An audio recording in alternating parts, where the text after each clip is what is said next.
So we're now on a new topic. Okay, so we are done with kinematics, so both in one and uh, two dimension. So this time around, or for in kinematics, so the motion of a certain particle, okay, so it's just solely dependent, okay, on the acceleration, so due to gravity for vertical motion, and then for horizontal motion, it doesn't have any effect on it. However, so there are other factors, okay, so that could affect motion, okay, so and that would be a force, okay. So Newton's law of motion, so which are provided in three, okay, so we have the law of inertia for the Newton's first law. The second law is about the law of acceleration. And then the third law would be the law about reactions. So for this meeting, so it would be a short discussion. So since there would be a continuation of this one by Tuesday, so we'll just go into focus. Actually, we're going to finish the three laws. Okay, so we will start with force. So the concept about force. Then we talk about the Newton's first law. So what is the mass, particularly what's the difference of mass and weight? What's Newton's law? Then what would be the gravitational constant, as well as the Newton's third law. Okay, so when we say force, so we're referring to it as an interaction with an object by means of muscular activity and some change in the object's velocity.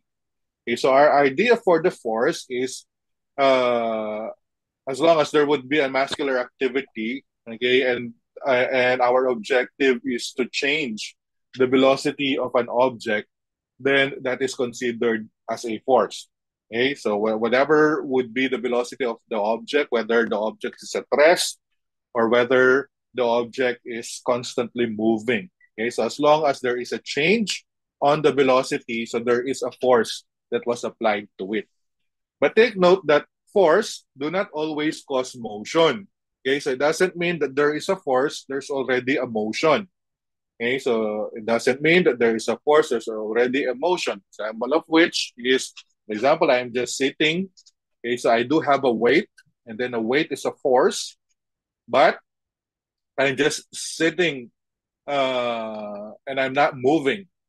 So although there is a force that is involved there, but then even with the presence, okay, of a force, so I still don't move. Okay, so therefore, force doesn't always coincide with motion. So we might exert a force, but it doesn't mean that we'll be able to move.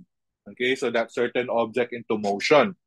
So let's say, for example, you have a wall, okay, and then you're going to exert a force towards the wall. So most probably, okay, so if the force is not enough, the wall will not move. Okay, so that is why forces do not always cause motion. So again, it depends on the amount of the force. Okay, so to move a certain object. So forces are what cause any change in the velocity of an object. So whether the velocity or whether the object is at rest. So if it is at rest and then we applied force, so there would be a possible, it's a possible motion. But then if we have a certain object, so which is constantly moving, so the speed is constant. And then if we alter the speed, okay, so by applying an external force, then that could, okay, so change, okay, or that could change its motion. Okay, so probably from a constant speed, okay, so to a certain, okay, or a larger speed or to a faster speed. So that is what we are referring as the force. Okay, so there are two types of forces. So the contact force and the field force. So when we say contact force, it involves the physical contact between the two objects in order, okay, so for a certain object to move, okay? And there is another one, which is the field force. So field force do not involve physical contact between objects. So these forces act through empty space. Okay, so as long as there is a two given body, So the interaction between the two body so introduces a force, and that is what we are referring as the field forces. But if there is an interaction that involves a physical contact, so between two objects, okay, so that is what we are referring as the contact force. So example of contact force would be this one. So if we have a spring and then I am going to pull out the string, okay, so the muscle activity that I'm going to exert, okay, so on my hand, so to pull out the string, so that is what we are referring as a contact force. Okay, so there is a muscle activity that pull out the string, so that produces, okay, so a certain force. So similar with a cart, okay, so we have a person, okay, so pulling out a cart, so that pull, okay, so corresponds to a force, thus allows the cart to move. And then if we have a ball there, okay, so which was kicked, okay, so in a football, okay, so the kick corresponds to the force, and then thus there would be a change on the motion of the ball. So all of those are what we are referring as the contact forces. Okay? There are field forces as well, wherein it does not need a physical contact. So example of which, okay, so would be the gravitational pull of the Earth. Okay, so we might not be, okay, so let's say a flying object, okay, so might be above the ground. However, that flying object is still subject to the gravitational pull of the Earth. So that would be an example of field force. So another one would be the electric field. Okay, so the interaction so between electrons, so there would be forces that interacts between two electrons. So in that case, that is what we are referring as the field force. So meron din tayo yung mga magnetic field naman. So if we have electric field, so there would be a magnetic field as well. Okay, so the interaction between two magnets, so they will move with each other, okay, so without physical contact. And those are what we are referring as the field forces. Okay, so that's the difference between the contact force and the field force. And the first part of our discussion, so probably during the midterm, so we will be covering mostly so contact forces. And then as we go on with our discussion, so we proceed with field forces. So now, so a new parameter was introduced. So before kasi on kinematic formula, or kinematic equation, so we're just dealing with positions, displacement, velocity, speed, acceleration. So this time, so we will be adding another parameter, which is the force. And force is a vector quantity as well. So similar with velocity, displacement, and acceleration. So we can measure force. Okay, so for example, if I am given a weighing scale here, or a spring scale. Let's say we have a weight, okay, or we have a force 1, okay. So we have a vector force 1, so which is on downward position. So as you can see on the first reading, so that one corresponds, or it moves to a negative 1 centimeter. Okay, so because of the force exerted, so the spring moves to a 1 centimeter. And then we have force 2, okay, so which is larger as compared to the vector force 1. So this time around, the force, okay, so was, or the displacement, okay, so would be 2 centimeters downward. Okay, so 2 centimeters downward. But then if I'm going to add, okay, so if I'm going to add the two forces, so that would just be the vector sum. Okay, so it would just be the vector sum of the two forces, so similar on what we are doing before. So if there would be a 1 centimeter displacement for F1 and then 2 centimeter on the downward position for F2, so the resultant force then so would just be the vector sum of the two. So that is 1 plus 2, that would be 3. Okay, so that makes it 3 centimeters, and then it will be on the downward position. So that is the same as with that of the velocity as well as an acceleration. And in the same way, if we're going to incline, okay, so if we're going to incline the two forces, okay, so let's say F1 would still be in downward position, and then F2 is going to the right position, so then the resultant so would just be simply the magnitude. Okay, so once we use the Pythagorean theorem formula, so we'll be able to find the resultant force F. Okay, so once the two forces are perpendicular, in this case, are perpendicular to each other, and the resultant force so will be in between the two perpendicular forces. Okay, so that is for the vector nature of the force.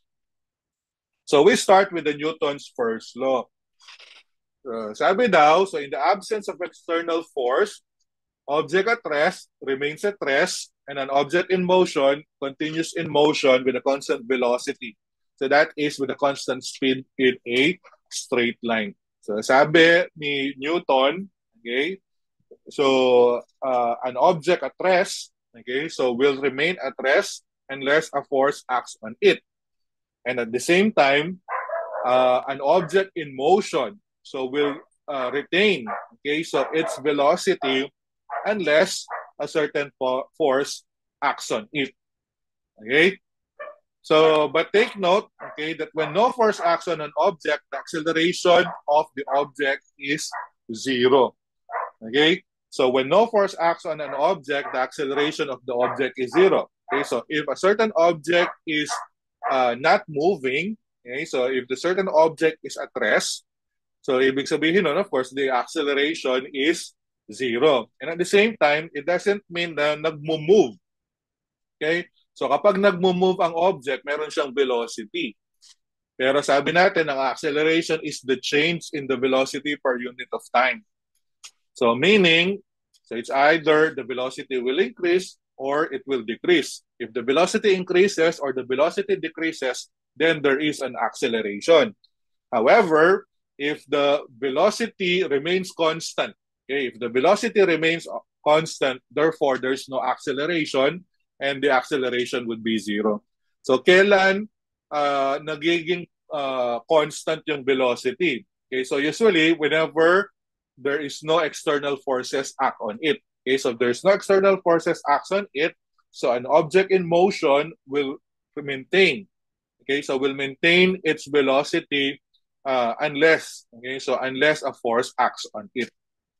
But then, whenever there is a change in the velocity of a certain object, so yung object usually or a particle has this certain characteristic, or there's an innate characteristic na it will not right away, okay? So it will not right away react, okay, or what I mean, respond equally, okay, so with the force that was acted on it. So rather, so it will try to resist the change in the motion. So yung tendency of a certain object to resist a certain tendency in the motion, so that is what we are referring as the inertia. Okay? So, another example, if you are on an elevator, okay, so, di ba? So you would feel, okay, so na if the elevator moves upward and then suddenly there is a stop, okay, so suddenly the elevator stop, okay, so you will feel some dizziness, okay, so it's because yun nga, your body resists, okay, so that change in motion, so from a constantly moving and then suddenly it stops, and that is what we are referring as the inertia. Okay, so yun yung inertia. So whenever yun nga yung problema, di ba? Whenever you are running, okay, so whenever you are running, let's say you are on a treadmill, and then usually it's not advisable na to suddenly stop. Okay? So to suddenly stop, otherwise maghihilo ka. Okay? So that's why you need to parang gradually slow down so until it's already safe. Okay? So for use to stop. And ayun nga, so force as that which causes a change in motion of an object. Okay? So ang force, again, hindi siya ang nagko-cause ng motion. Okay? So actually, siya yung nag-change. Okay? So ng velocity of a certain object. Okay? So probably, initially, sabi ko nga, a certain object is at rest. So magmo-move yan if the force is enough.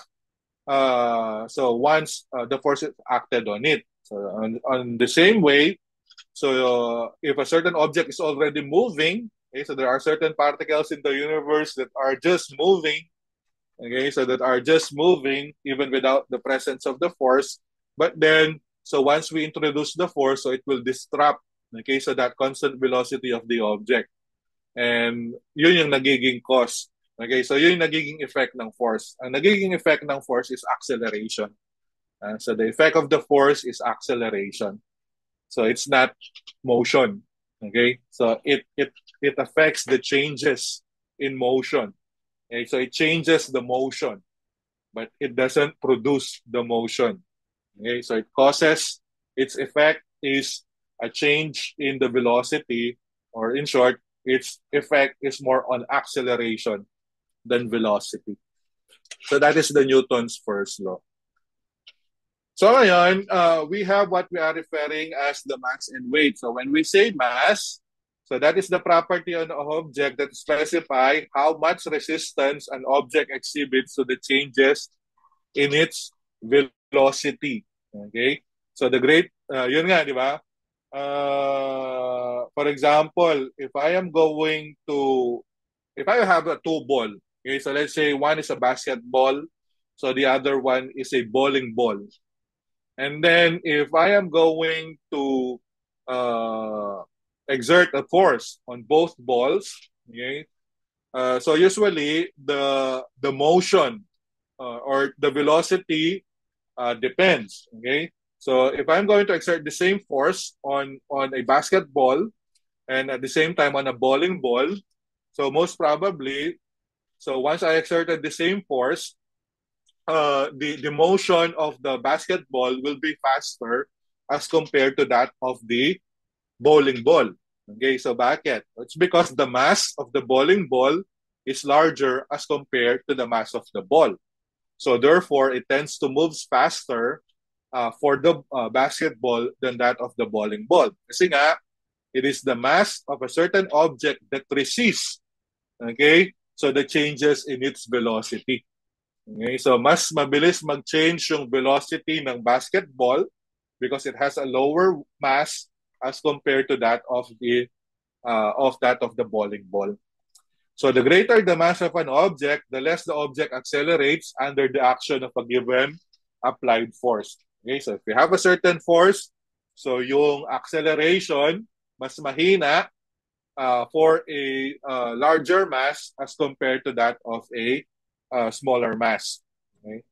And then the acceleration of an object is inversely proportional to its mass when acted on a given force. Diba? So the larger the mass, so the smaller the acceleration.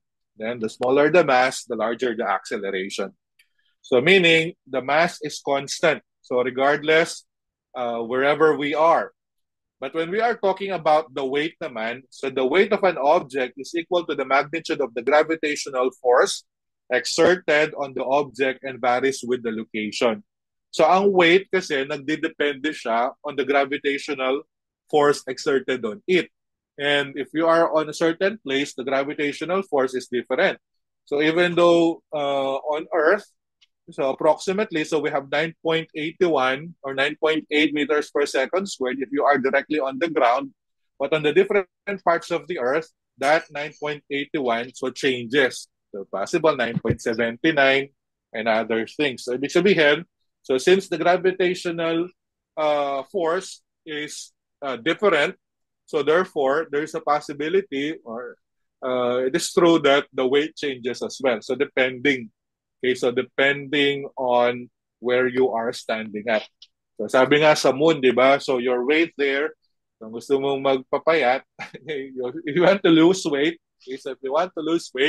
so go to the moon and then your weight will be 6 times lighter. Okay, so as compared to your weight on Earth. But then, of course, your mass will be constant. So regardless, wherever you are, whether you are here on Earth, whether you are on the moon, okay, so your mass will still be the same. So mass is constant. So regardless, whatever would be the gravitational pull of the Earth or gravitational force, but weight is dependent on the gravitational force. And then, so yun nga, no? So because of the exerted force, so sabi natin, because of the presence of the force, it tends to alter the velocity of an object. And whenever there is a change, okay, so whenever there is a change on the velocity of an object, so therefore there's an acceleration. So whether that is increasing or that is decreasing, the change could be increasing or the change could be decreasing. So the acceleration so can be taken as directly proportional, okay, so to the summation of all the forces, so divide it with the mass of that certain object. So there might be, okay, there might be several forces acting on a body. Okay, so there might be several forces acting on a body, but then regardless of the number of forces acting on the body, the acceleration so will always yield on the same direction. So iisa lang ang direction ng acceleration natin. Iisa lang ang direction niya uh, sa pagkuha ng forces. Okay, so acting on the body, so we need to get first the resultant force. Okay, so and based on the resultant force, that is the one that will dictate so what would be the direction of the acceleration of a certain body. So again, the acceleration is due to the net force acting on an object. Okay, so if we have more than one forces, okay, if we have more than one force acting on a certain body, so the effect on the acceleration so depends on the net force. So we need to get first yung net force, the resultant force, or any other term, okay, so that we can use for the net force. That would be the result of the acceleration. So when we say net force, so that would just be the vector sum of all forces acting on a body.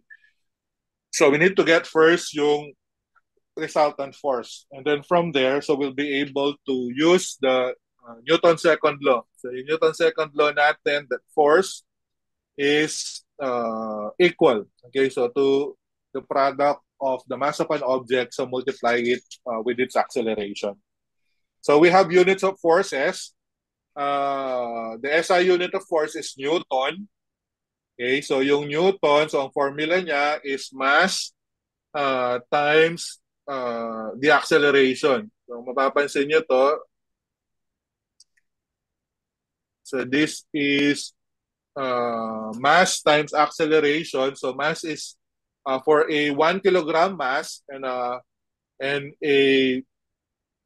1 meter per second squared of acceleration, it will produce a 1 Newton force.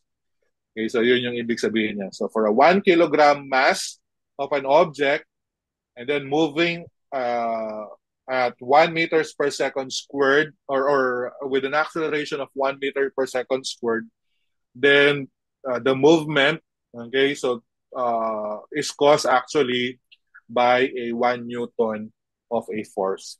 And then for English system naman, so ang unit of force is in terms of pound. Okay? Is in terms of pound. And then ang mass or English system for mass is a slug. Okay? So yung one slug mass. And then the acceleration is foot per second squared. So kaya yung one slug foot per second squared, so that is equal to 1 pound force. Okay? So that is a pound. Okay? So 1 pound is equivalent to 1 slug foot per second squared.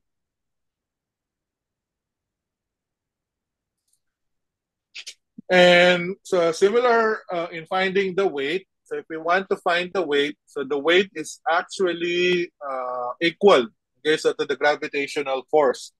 Wherein the gravitational force is equal to the mass of the object, so multiply it with the gravitational constant. So for the SI unit, so that is 9.8, so meters per second squared, and then it's 32.2, so for feet per second squared. So we have 9.8 meters per second squared.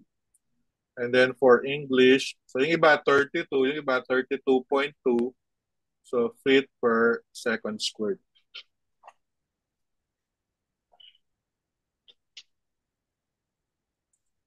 And lastly, So we have the Newton's third law. So Newton's third law is predominant with usually on field forces. Okay, so wherein if two objects interact, the force F12 exerted by object 1 on object 2 is equal in magnitude and opposite in direction to the force F21 exerted by an object 2 on F or on object 1.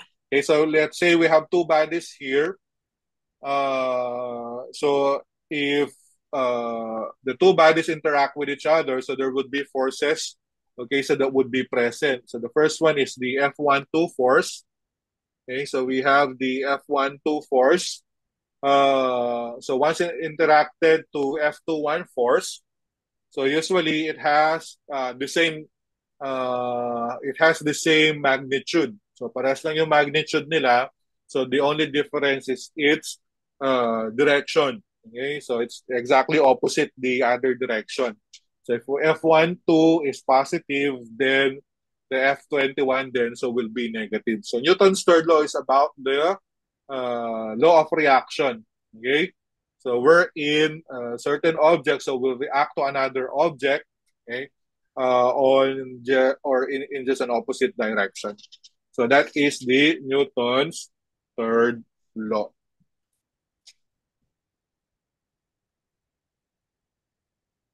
So let's have our first example. So sabi daw, if a man weighs 900 Newton on the Earth, so what would he weigh on Jupiter, where the free fall acceleration so is 25.9 meters per second squared. So meron tayong given. So meron daw a man, so the weight on the Earth is 900 Newton. And then so we are asked to find the the weight on Earth or on Jupiter. So given na yung acceleration, so cos in Jupiter is 25.9 meters per second squared. So ano yung weight niya sa Jupiter? So for our solution, so sabi natin, so the weight on Earth is actually to its mass, okay? So which is actually its mass. So multiply it with the acceleration. However, the acceleration is simply the gravitational pull of the Earth. So therefore, kung kukuhanin natin yung mass, so mass is equals to the weight on Earth, so divide it with the gravitational constant of the Earth. So similarly, so yung weight naman sa Jupiter is equals to the mass and multiply it with the acceleration at Jupiter. So yung mass natin yan, so would be the weight at Jupiter, so multiply it with the acceleration at Jupiter. So since we have mentioned a while ago that the mass is not dependent on the gravitational force, so but rather, so it is constant. Okay, so mass is constant, so therefore we can equate the 2m. So in this case, so yung weight Jupiter, so divided with the acceleration is equals to the weight on Earth, so divided with the gravitational pull of the Earth. So therefore, the weight Jupiter is the weight at Earth, okay, and then acceleration at Jupiter, and then the gravitational pull constant or the gravitational constant on Earth. So yung weight sa Jupiter then, so that will be 900 newtons, and then the acceleration is 25.9 meters per second squared. Then yung gravitational constant sa Earth, so that is 25 or 9.8 meters per second squared. So what will be your weight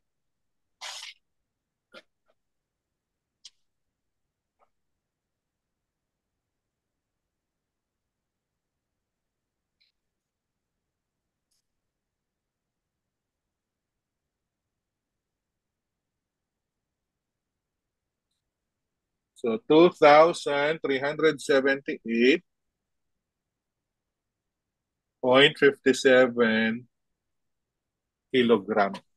Kilogram ba? Newton. Okay.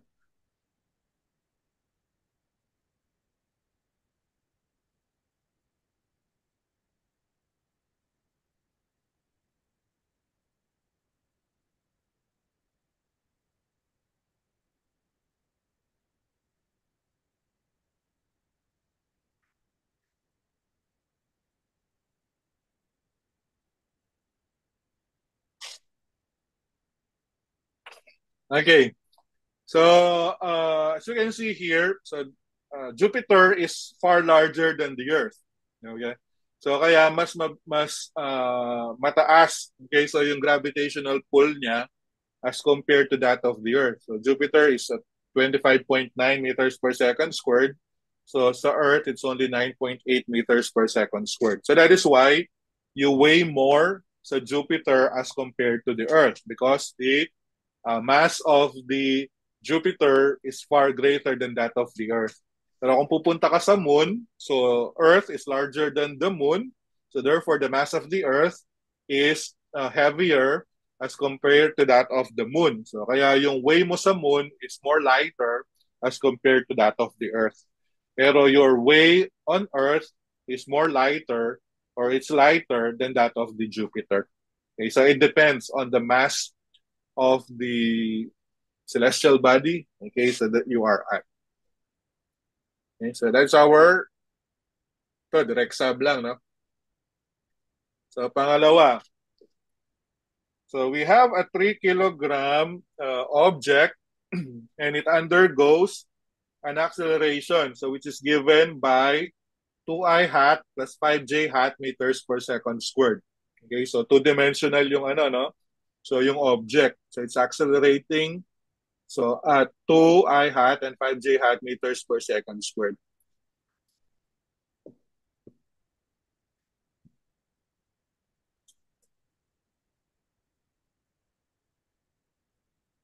So the acceleration is 2i hat plus 5j hat. And it is in meters per second squared. So find the resultant force. So acting on the object and the magnitude of the resultant force.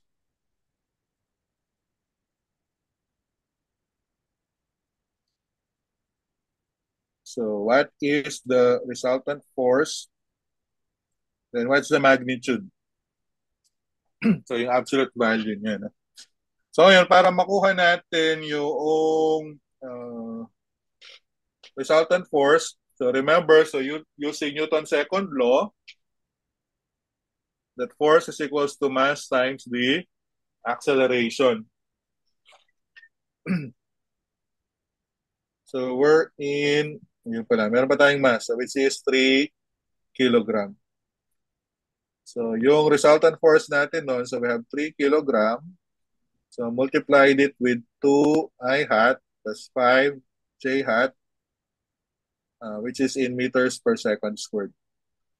Kaya pag dinistribute natin siya, so it will be 3 times 2, so that will be 6i hat plus 3 times 2, 15 j hat. So kilogram meters per second squared, that will be in Newton.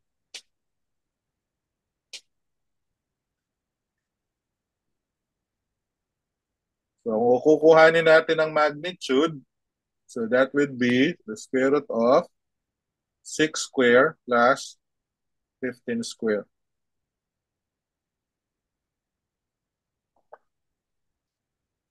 So the magnitude of the force will be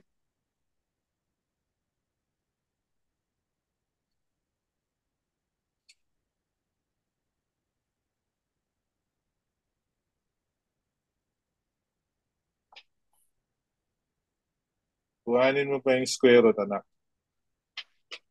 16.16. It's 16.16 Newton.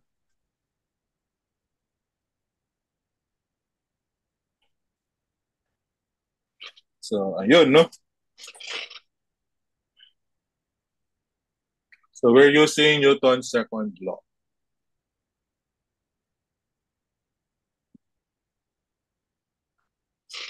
Next. So a toy rocket engine is securely fastened to a large pack that can glide with negligible friction over horizontal surface taken as the XY plane. Okay. So meron daw, drawing natin. No?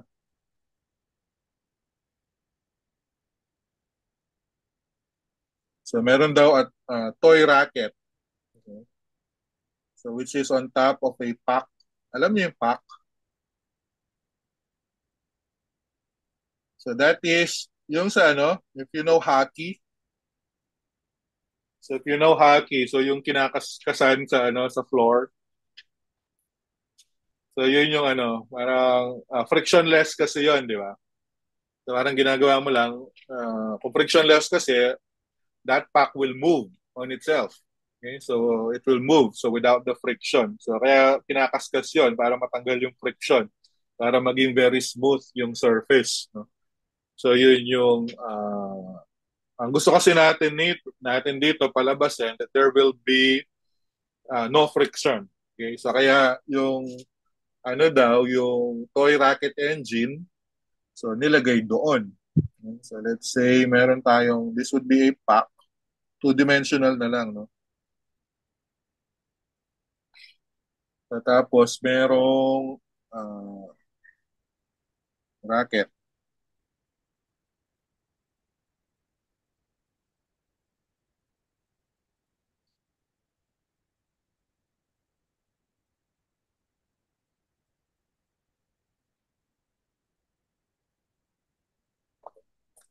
So we have a rocket and then uh, so yung 4 kilogram pack has a velocity of 3 meters per second. So meron tayong mass, okay, so which is 4 kilogram. And then yung velocity niya, so the velocity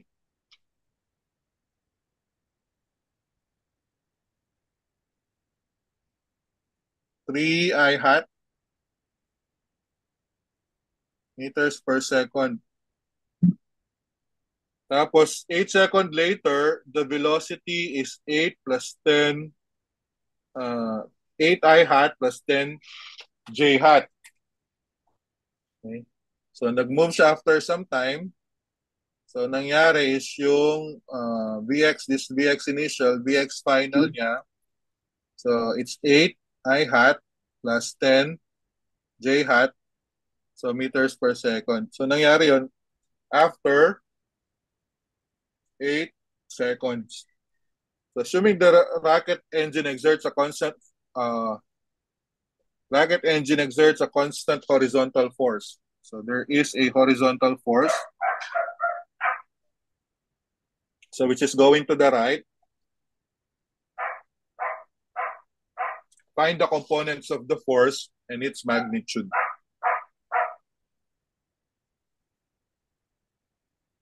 So component of the force and then the magnitude.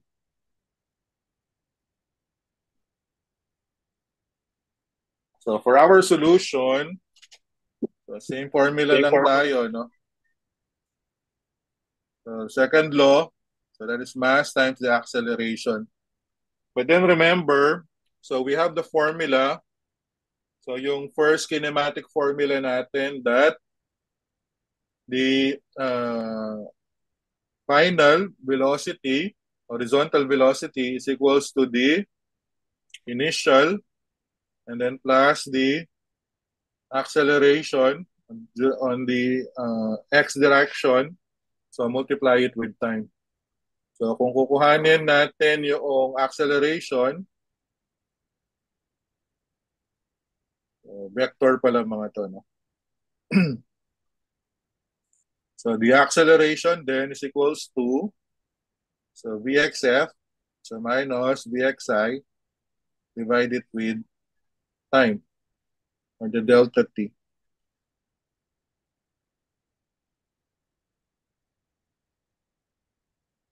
So, yan ang acceleration natin. So, kuhanin muna natin siya, which is VXF. So, 8 plus 10, no? 8 I hat plus 10 J hat. So, minus X is 3 I hat. So, divide it with the time is 8 seconds.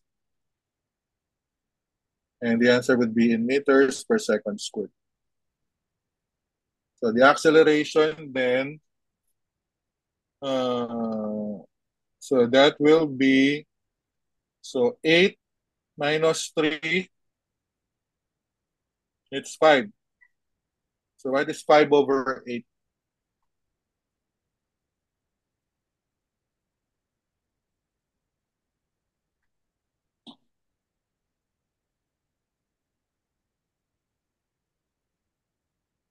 One 1.88.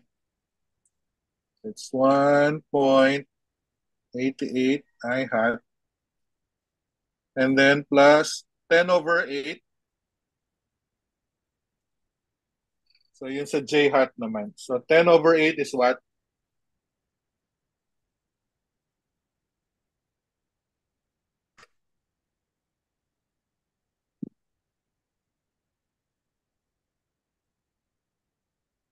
One 1.25. So 1.25 J hat. So that is the acceleration. So kuhanin natin yung force. So which is mass times the acceleration. So mass is 4 kilogram. So multiply it with 1.88 I hat plus 1.25 J hat. So meters per second squared. So we can get the components of the force. So to be 4 times 1.88.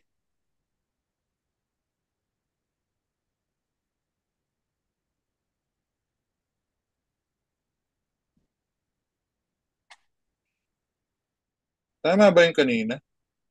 Hindi 1.88, sorry. What is, kasi 8 minus 3 is 5. So 5 over 8 should be less than 1.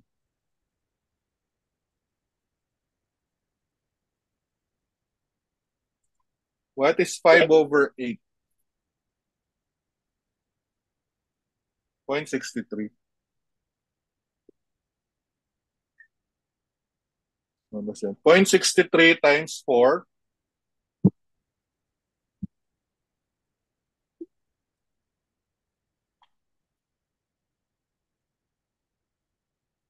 2.5. So 2.5 I hat. Then plus 4 times 125. I think that would be 5. 5 J hat. And that will be in Newton.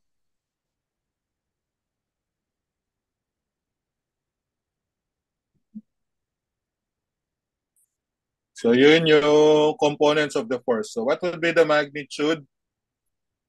The magnitude so will just be 2.5 square plus 5 square.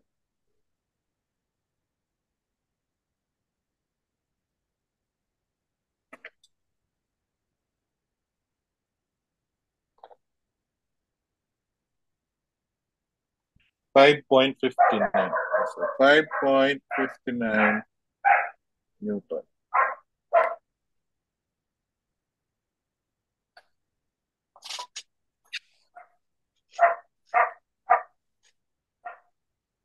Okay, so that is our example number 3. So, puro ano pa. Although, ito, may bago na. Unti-unti, ini-introduce natin yung mga kinematics equation natin. Okay, so, we are introducing the kinematic equation kasi acceleration, so is a parameter on the kinematic equations. So, let's say we have a car with a mass of 850 kilogram and it is moving to the right with a constant speed of 1.44 meters per second. So what is the total force? What is the total force on the car? and B, so what is the total force on the car if it is moving to the left? So meron tayong given. So sabi niya, so we have a car of 850 kilogram.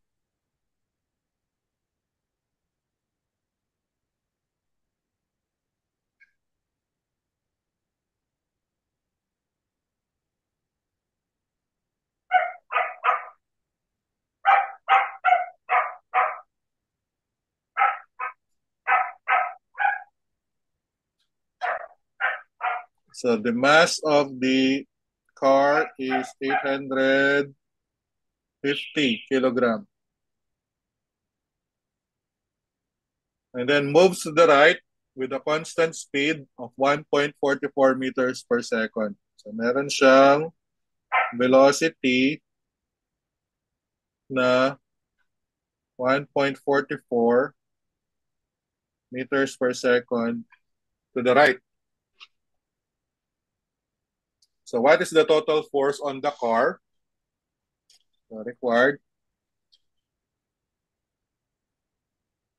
That's the total force on the car. So pangalawa, what's the total force when the velocity is negative 1.44 meters per second?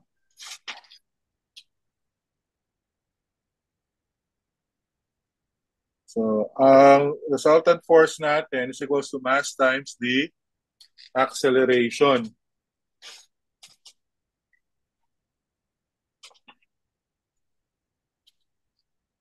What is our acceleration?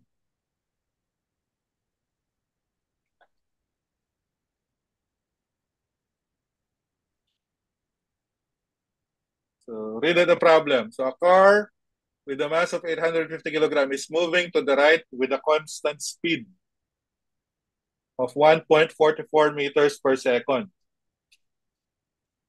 So hindi nagbabago yung speed niya. Pare-parehas daw. Constant yung movement niya. 1.44 meters per second. Yung pag-move ng car. Do we have acceleration?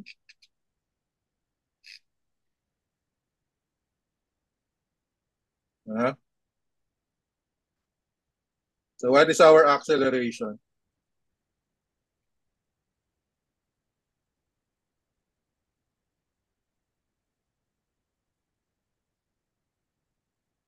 What do you think?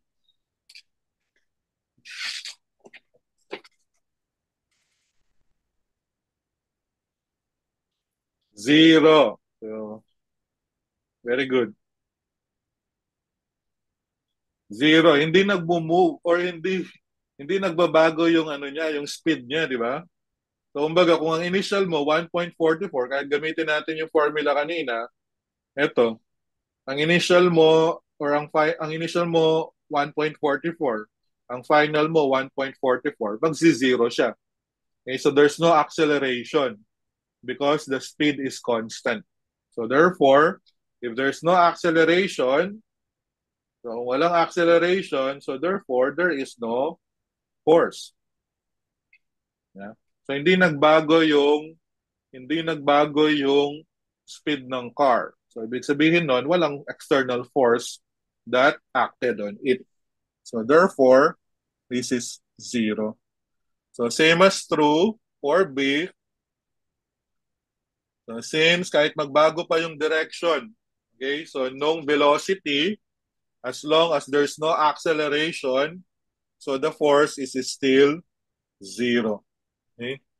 So the force is still zero. So concept lang yung yung problem na to, no. That is example number 5 or 4. Okay? So take note of that, ha? Number 5. So there are two forces. So F1 and F2 that acts on a particle of mass 2 kilogram that is initially at rest at coordinates negative 2 meters plus positive 4 meters.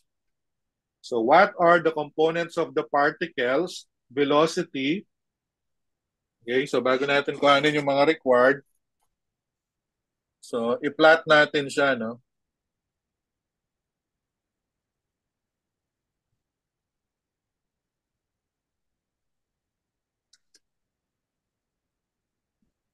So kung ipa-plot natin siya, so yung F1 is negative and positive, so second quadrant. So F2, ay, palitan ko to na. So yung given pala dito will be negative. So this is negative. So yung first one natin is nasa third quadrant, both are negative. Then yung F2 natin is nasa, ano siya, no? Nasa second quadrant. Negative yung I hat, positive yung J hat. So kung i-graph natin yan, so unahin natin yung F1. Or by the way, i-plot muna natin yung coordinates. So ang coordinates is negative 2 and positive 4. Parang that is the same as negative 2 uh, I hat and positive 4 J hat. Negative 2, positive 4. Okay.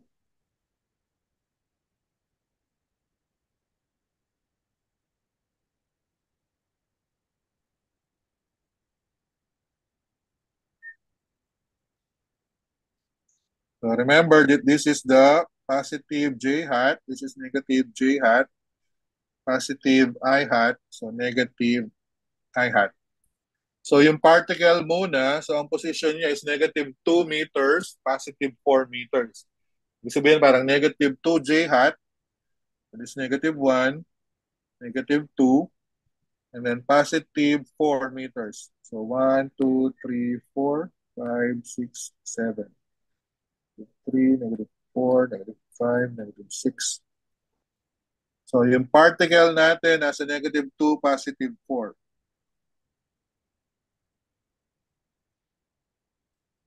So yung particle na yan, so is initially at rest. So ibig sabihin, so VI is 0.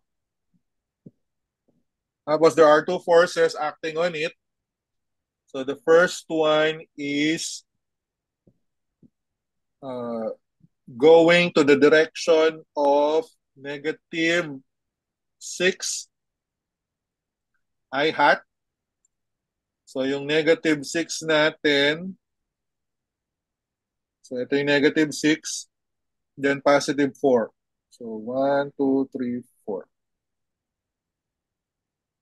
Oh, sorry, negative 6, negative 4 pala. So negative 6, 1, 2, 3, 4. So dito yung unang force natin. No? So it's going to this direction.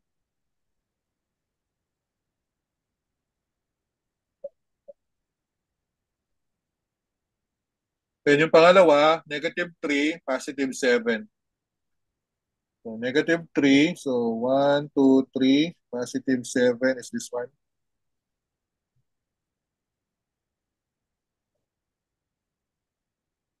So ito naman yung F2 natin. No?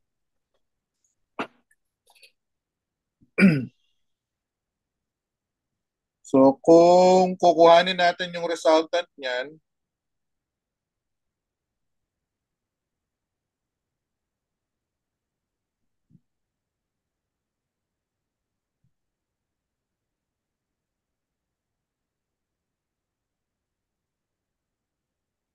so mag-draw lang tayo ng perpendicular or parallelogram, and then yung magiging resultant niya, so yung nasa gitna. So which is this one.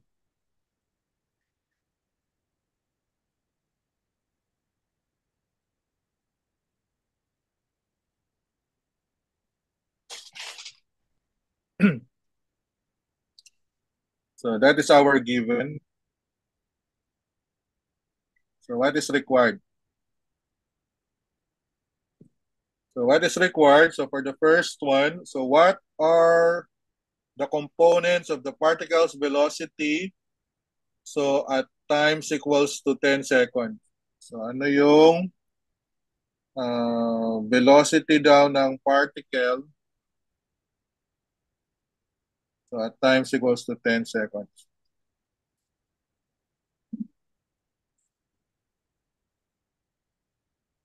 Pangalawa, in what direction is the particle moving? So ano yung theta? So when time is 10 seconds. C, so what displacement does the particle undergo? So during the first uh, 10 seconds. Hmm, ano na lang yun, no? Yung vector R for the displacement. So during the 10 seconds. And lastly, so what are the coordinates of the particle at times equals to 10 seconds? Ano naman yung x and y niya? No? So when time is 10 seconds. Okay, so for our solution,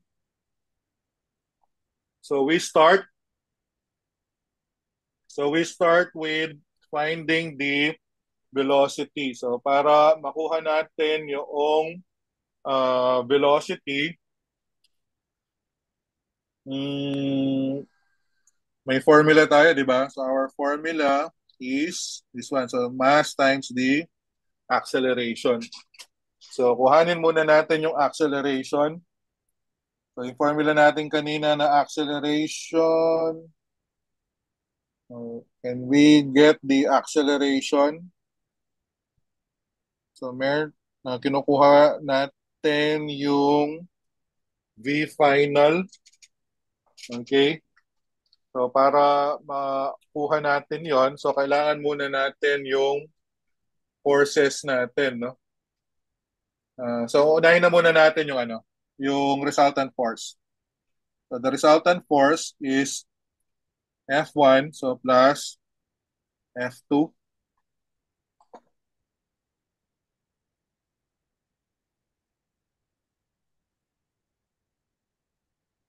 So ang F1 natin is negative 6 minus 4.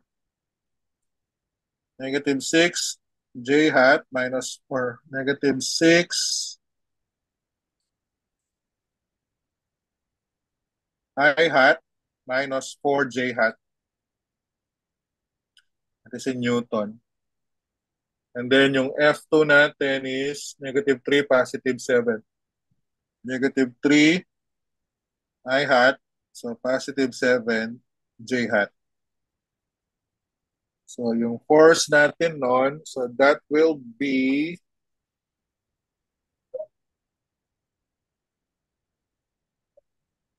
negative 9 I hat. So negative 4 plus 7, that would be positive 3 j hat. That is in Newton. So tapos, di ba meron tayong formula kanina sa acceleration. So that would be the final, so minus the initial, divided with time. But then,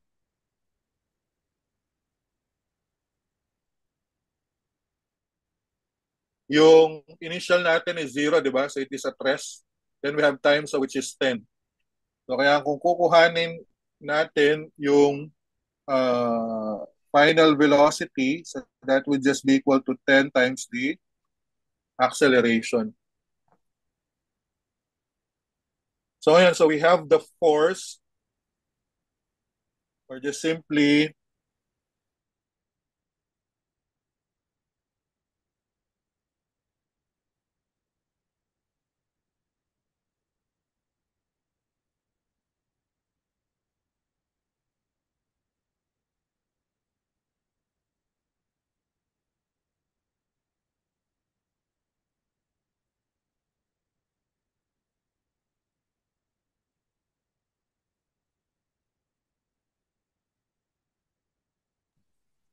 Sir, nawala po yung ano.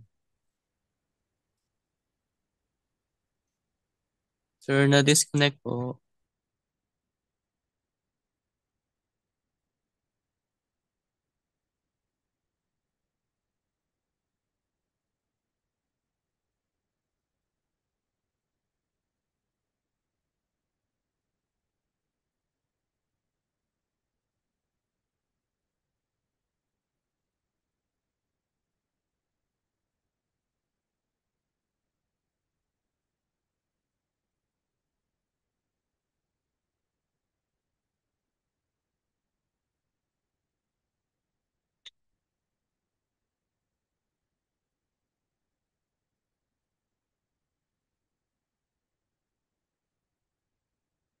Ay, saglit.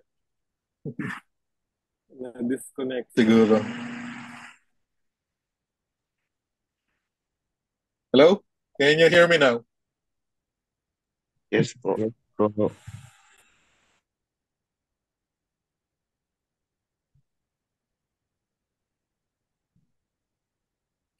Okay, wala lang yung sa screen ko, no? Ayan. Yung sa screen, meron na ba?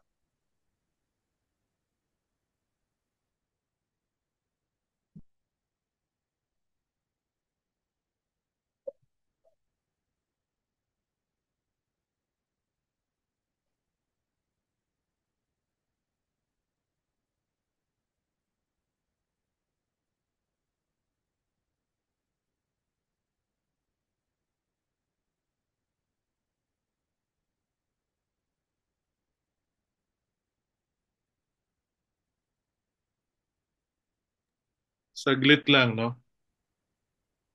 Ayusin lang natin.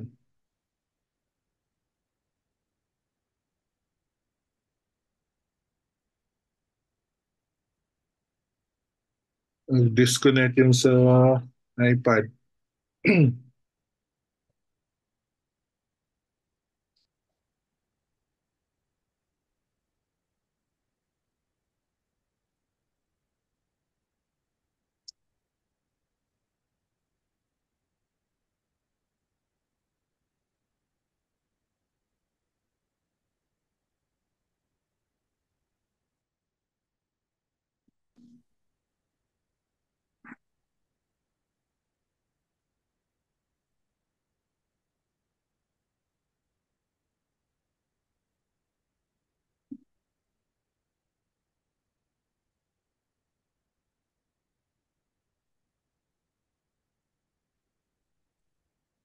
Yung monitor ko naman ang nawala.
Hmm.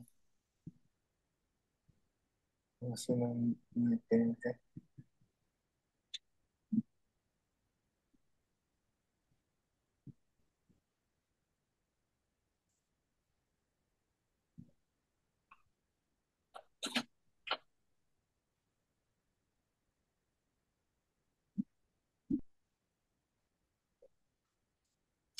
Saglit lang.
Yun. Ayos din. Okay. So going back,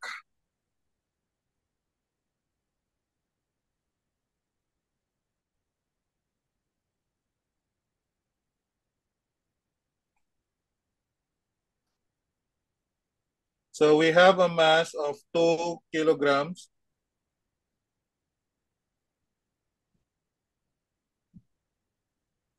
So therefore, our final velocity then so would be so yung 10 negative 9 I hat plus 3 j hat all over 2. This is in Newton, this is in seconds.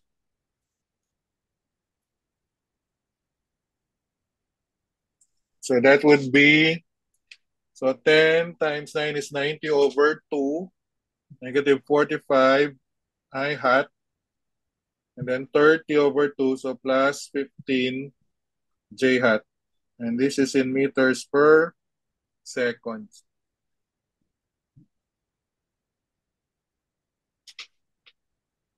So yun yung velocity, no?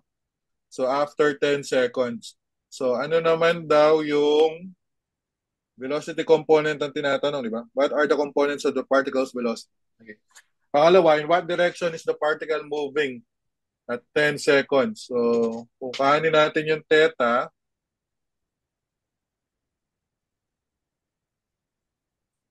so theta will be inverse tangent of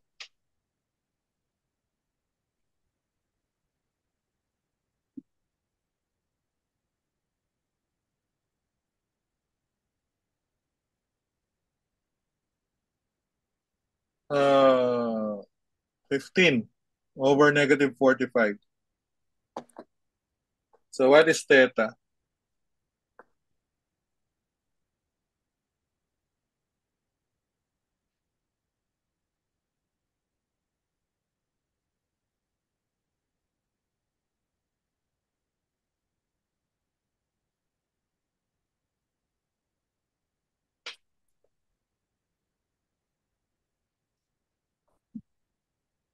So what is 15 over negative 45 degrees?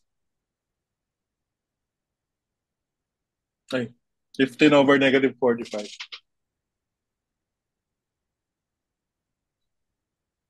18, negative 18.43 na.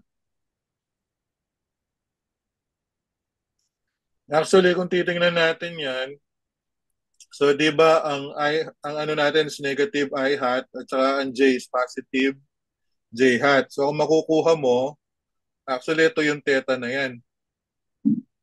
So kung kukuhanin natin yung angle na yan, if I want to make it positive, so ang kinukuha ko actually is ito.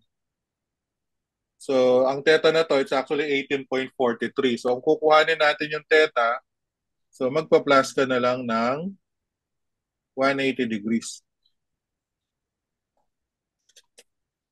So if we want to make it positive. So which is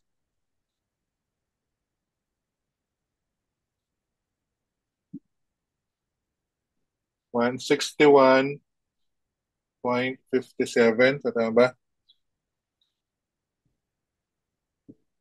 So that would be the direction. No?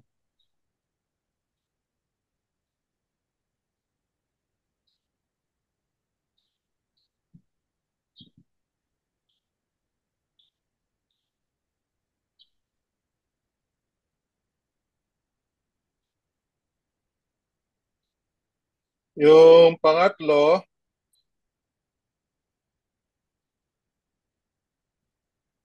so ano daw yung displacement ng particle? So during the first 10 seconds. Actually, meron tayong dalawang displacement, no? So yung sa displacement sa X at saka displacement sa Y. Kasi nagmo-move ito both on the X-axis and on the Y-axis. So para makuha natin yung displacement natin, di ba meron tayong formula that XF is equals to XI plus VIX times T and plus 1/2 G times T squared. So yung displacement natin, that is the change in the final position minus the initial position. So plus 1/2 and then G times, or sorry, it's A, not G, times T squared. So ngayon, yung initial velocity natin, di ba? Initial velocity is 0. So this one. So since initial velocity is 0, so therefore, this one is already 0. And then, so we just have xf minus xi, that is our delta x. So which is equals to 1/2 acceleration so times squared. So kaya lang yung acceleration natin dito is just the x component. So kaya ang delta x natin nun, so will be 1/2. Ang acceleration natin, hindi natin kinuha, no? So kung kukuhanin natin yung acceleration, so it's actually yung VF over 10. So ito, yung sa formula natin dito. So because of this, yung acceleration natin is VF, so which is negative 45 I hat plus 15 J hat, so which is in meters per second. And then ang time natin is 10 seconds. So therefore, ang acceleration natin will be negative 4.5 I hat plus 1.5 J hat, so meters per second squared. So ngayon, ito yung AX natin, ito yung AY natin. So since ang kinukuha natin is just the delta X, so delta X then, so would just be negative 4.5 I hat. So negative 4.5 I hat. And then I'll have the time, so which is 10 seconds square. So ang delta X natin nun, so will be, so what is delta X? negative 450. What 10 squared is 100, no? So times 4.5, so 450 divides 2, so 225. So negative 225 I hat, and that is in meters. So yung delta y natin, ganun din siya, no? Kasi palitan lang natin, VIY, it's still 0. So therefore, parehas lang. So it is 1 half. So negative, this time it's positive 1.5 J. So 1.5 J hat. So times 10 seconds squared. So 100 times 1.5 is 150 divided with 2. So delta y is positive 75 J hat, and that is in meters. So yan yung displacement natin nun. So the displacement then so will be negative 225 I hat plus 75 J hat, and that is in meters.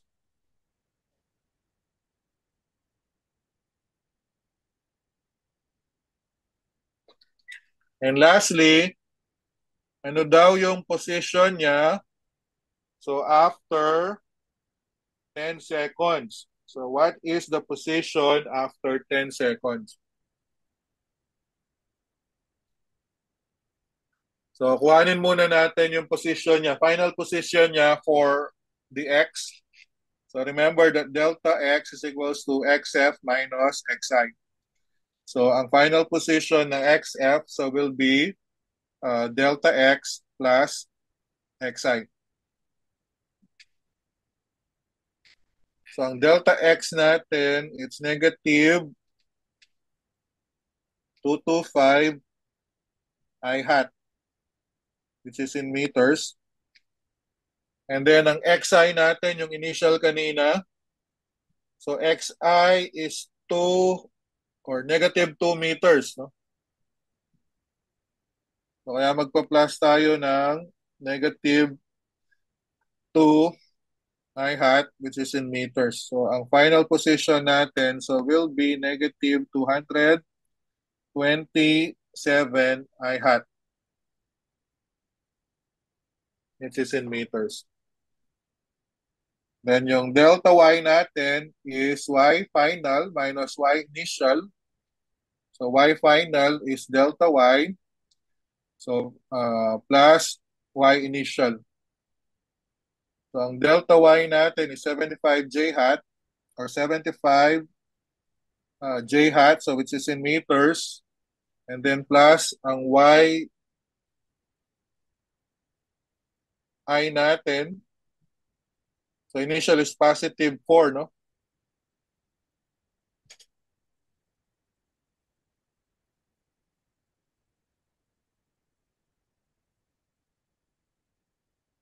For j hat, which is in meters. So ang final natin nun, so would be 79 j hat, which is in meters. So finally, so yung final position niya, so will be negative 227 I hat plus 79 j hat, which is in meters.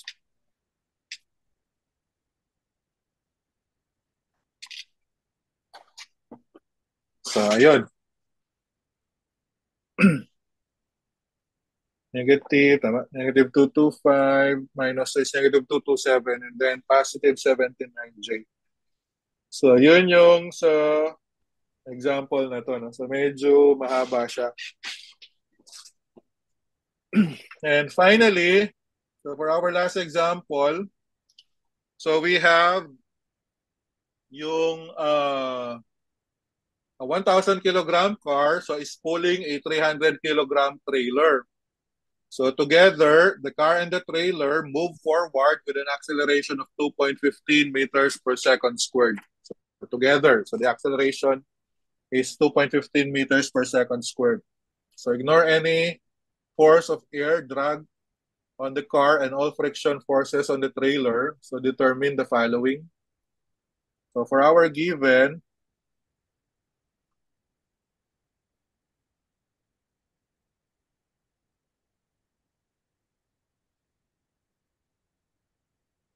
So we have a car.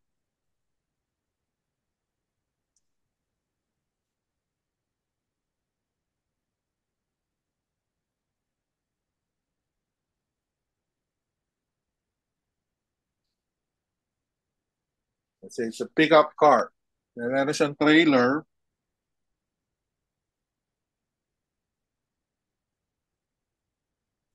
So pinupull niya yung trailer.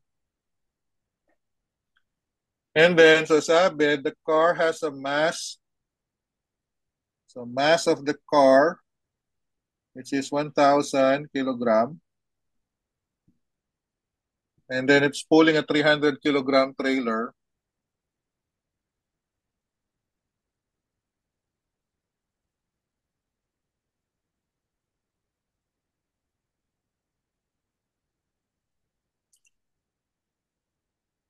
So determine daw all the net force. So kasi it has an acceleration and then it moves forward. Okay, so the acceleration is 2.15 meters per second. So acceleration is 2.15 meters per second. 2.15 meters per second squared. So if there's an acceleration, so therefore there should be a force. Okay, so that force is going to the right. And because, okay, so there is a trailer doon sa baba, so sabi nga natin, so with Newton's third law, so there's an interaction between the two objects. Okay, so the trailer is being pulled by the car. So in itself, so meron tayong equivalent force to that. So which is the tension. So kung meron tension doon sa car, so meron din doon sa trailer. Okay, so which are equal in magnitude. And at the same time, so merong effect. Okay, so yung ground. Okay, so may effect yung ground so to that of the weight of the car. So meron tayong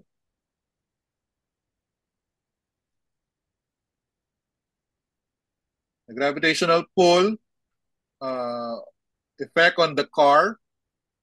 And so kung meron tayong going downward, okay, so for the gravitational pull, so meron tayong normal force, okay, so which is opposite. So yun yung because of the third, di ba?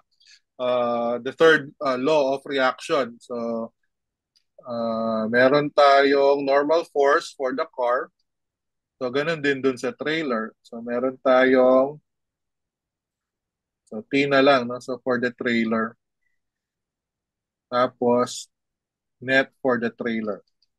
Normal force, normal force for the trailer. So that's how we visualize it. So for our requirement,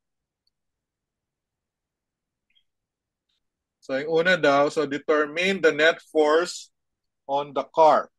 Okay? So determine the net force on the car. So the net force on the car, so would be the horizontal force along the car. So anything that is going to the right is positive, going to the left is negative. So all the forces acting on the car, so will be so yung F minus the T. So yung force going to the right and then the tension going to the left. And pangalawa, so that is for the car. Pangalawa, so determine the net force on the trailer. So yung force na nag-a-act sa trailer naman, so will be the tension itself. Kasi wala naman ay other external force, it's only the pulling of the car. And then, C, the force exerted by the trailer on the car. So ano yung resultant ng force exerted by the trailer? And then yung huli naman, ano naman yung resultant exerted by that of the car. So for our solution, so yung sa una natin, so para makuha natin yung sa car, so one by one muna. So we'll start with the car. So the summation of the forces, so along the x-axis, so for the car, So that is equal to actually to the force to the right minus the tension to the left. Then so using the second law of motion, so that is the mass times the acceleration. So therefore, so F minus T or the net force is just equal to mass, so which is 1,000 kilogram.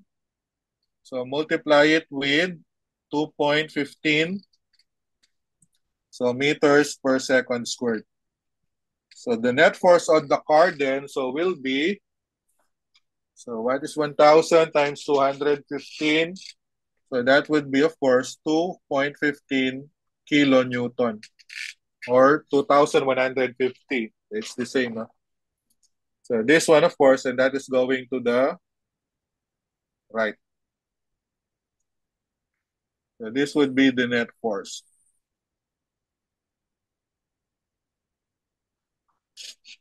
So yung pangalawa naman, so yung net force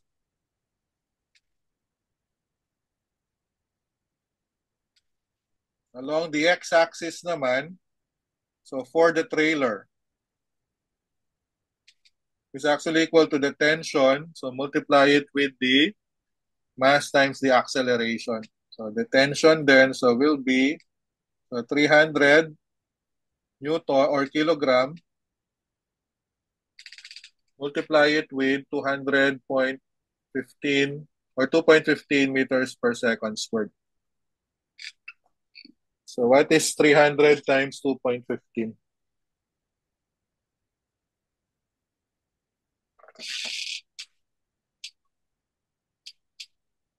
645. Okay, thank you. So 645 Newton. And that is to the right as well. No?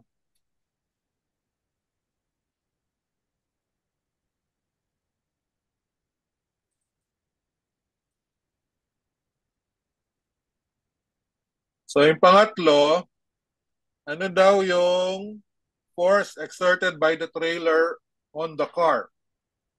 So there's only one force that is exerted by the trailer on the car, and that is the T. Okay? So, di ba, it's because of the the law of reaction. So kung ano yung tension from the car, so that is the same force exerted by the trailer to that of the car. And therefore, that is still the same as 645 Newton.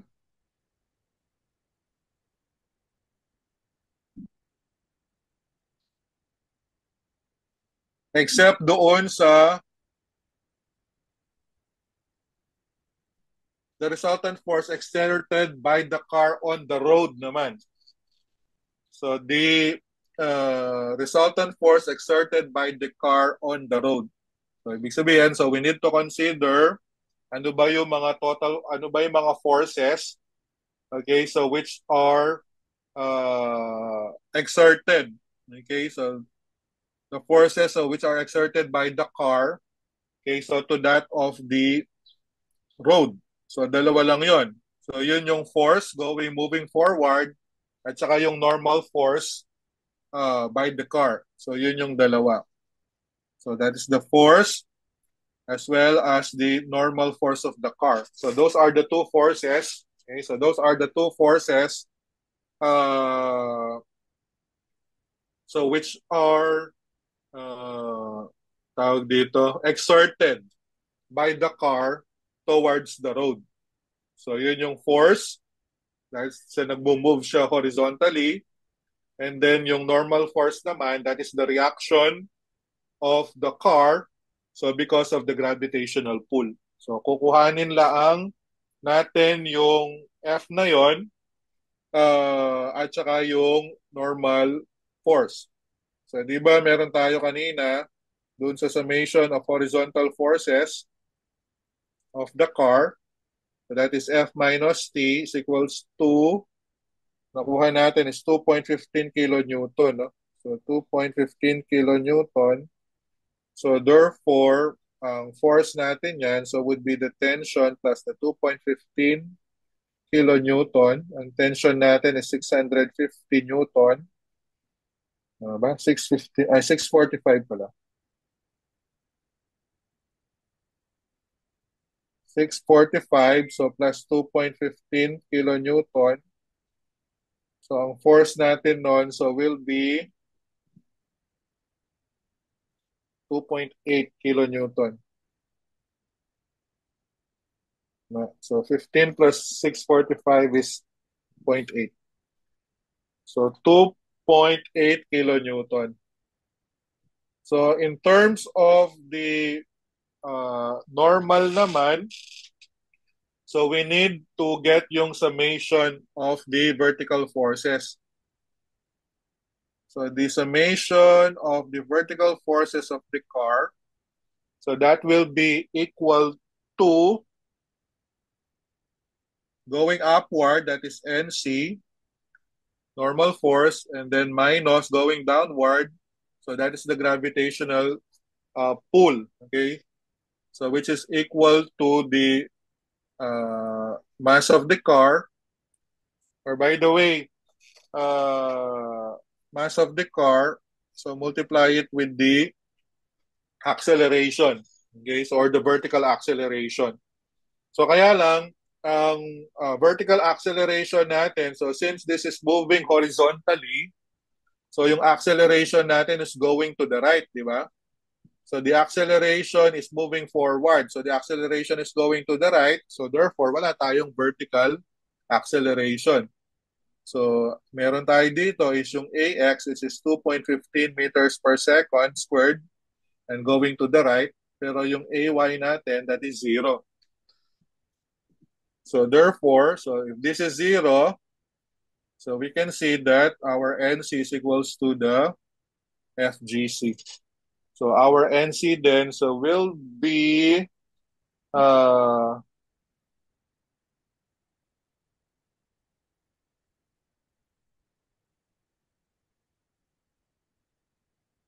mass of the car, so multiply it with the gravitational pull of the earth. So the normal force then so would be 3 or 1,000 kilogram, and then the gravitational pull of the earth is 9.8 meters per second squared. So kaya yung normal force natin noon so will be 9.8 kilonewton. So kaya kung kukuhanin natin yung resultant niyan,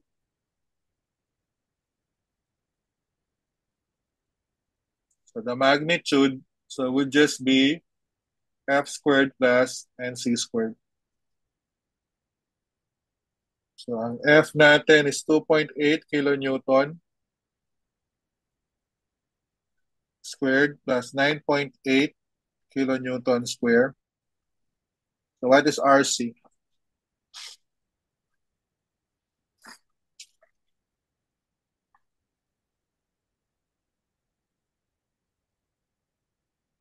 $10.19.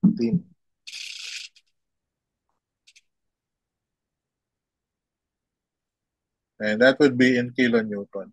Then our theta then, so since pares naman silang positive, so inverse tangent of 9.8 over 2.8.